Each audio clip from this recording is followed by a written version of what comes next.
কি খবৰ? ভাই ভালে আছা? দে ভাই কি খবৰ? ইফালে ইফালে খবৰ শুনবি নে? নহয় দে, মোৰ দেৰি হৈছে, মই কালি শুনিম দে তোৰ। আৰে দেৰি হলেও নাই, খবৰ সুধছে না নাই? খবৰটো শুনি যা। আৰে ভাই মই তোক এনে যাচ্ছো, এতিয়া তই মোক সুধছোন কি খবৰ বুলি। কি খবৰ তোৰ? ভাল। খা মাইৰে কচম।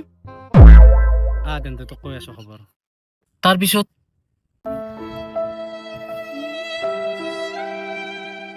মোক এৰি তাই বেলেগৰ লগত বিয়া হৈ গেল। বিয়াৰ আগত তাই তোক ফোন কৰা নাছিল নেকি? কৈছিল। কি কৈছিল? কি খবৰ সুধছি। তই কি কলি? ভাল। তই সেইকাৰণে চবৰে খবৰ সুধি ফুৰা নেকি?